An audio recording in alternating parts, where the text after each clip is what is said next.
देश के 9 राज्यों और 3 केंद्र शासित प्रदेशों में मतदाता गहन पुनरीक्षण यानी एसआईआर की प्रक्रिया चल रही है।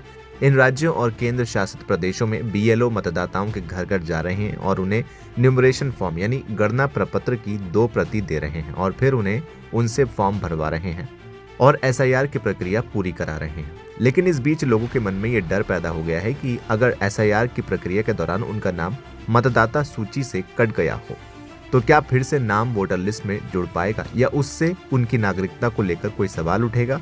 आइए यहाँ जानते हैं कि एसआईआर की प्रक्रिया क्या है और अगर वोटर लिस्ट से नाम कट जाता है तो क्या होगा। वर्तमान में एसआईआर प्रक्रिया के तहत बीएलओ मतदाताओं के घर घर जा रहे हैं और उन्हें न्यूमरेशन फॉर्म दे रहे हैं। अगर मतदाता का नाम यानी वोटर का नाम 2002 या 2003 की वोटर लिस्ट में है तो फिर मतदाता के माता पिता, दादा दादी या नाना नानी का नाम वोटर लिस्ट में है तो उसे लिंक करना होगा और अपनी नई तस्वीर लगाकर फॉर्म को भरकर वापस बीएलओ को जमा कर देना होगा। इस वक्त बीएलओ को कोई दस्तावेज नहीं देना होगा। फॉर्म भरकर देने पर बीएलओ हस्ताक्षर कर दूसरा फॉर्म वापस कर देगा और एक फॉर्म रख लेगा। जब बीएलओ आपके घर आ रहा है और आप घर में नहीं है तो इसमें कोई समस्या नहीं है। बीएलओ आपके घर में आकर 3 बार चेक करेंगे। ये जरूरी नहीं है कि मतदाता सूची में घर के जिन लोगों का नाम है सभी उस वक्त मौजूद ही रहें।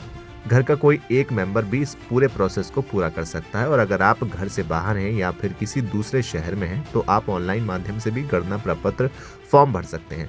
लेकिन इसके लिए आपको वोटर कार्ड को अपने मोबाइल नंबर से पहले लिंक करना होगा। मोबाइल नंबर से लिंक होने के बाद ही ऑनलाइन फॉर्म भरा जा सकेगा। अगर आपका नाम या आपके माता पिता, दादा दादी या नाना नानी का 2002 या 2003 की वोटर लिस्ट में नहीं है तो भी आप न्यूमरेशन फॉर्म भर सकते हैं। लेकिन ऐसी कंडीशन में चुनाव आयोग जिला कार्यालय की तरफ से आपको नोटिस दी जाएगी और आपकी सुनवाई होगी। सुनवाई के दौरान आपको चुनाव आयोग द्वारा बताए गए 10 दस्तावेजों में से कुछ एक पेश करना होगा, जैसे पासपोर्ट, जन्म प्रमाण पत्र, स्कूल प्रमाण पत्र, स्थायी अधिकारी प्रदत्त डोमिसाइल सर्टिफिकेट। बीएलओ का काम पूरा होने के बाद चुनाव आयोग की तरफ से वोटर लिस्ट की ड्राफ्ट लिस्ट जारी की जाएगी। इस ड्राफ्ट लिस्ट में मतदाता अपना नाम ऑनलाइन माध्यम से सरलता से देख सकते हैं और अगर आपका नाम उसमें नहीं है तो आप शिकायत दर्ज करें। इसके लिए भी चुनाव आयोग ने करीब 1 महीने का वक्त दिया है। उसके बाद जरूरी दस्तावेज दिखाकर आप अपना नाम वोटर लिस्ट में दर्ज करवा सकते हैं।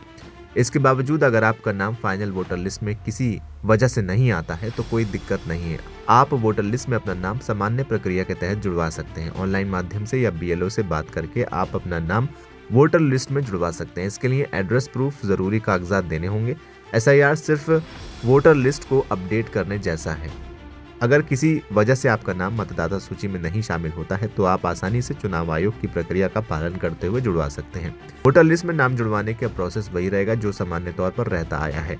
एसआईआर सिर्फ मतदाता सूची को अपडेट करना है, योग्य मतदाताओं का नाम मतदाता सूची में शामिल करना और 2 जगह जिन मतदाताओं के नाम है या फिर जो लोग मर चुके हैं उनका नाम वोटर लिस्ट से हटाना है। लोगों में ये चिंता है कि क्या वोटर लिस्ट में नाम नहीं रहने से नागरिकता पर कोई असर पड़ेगा।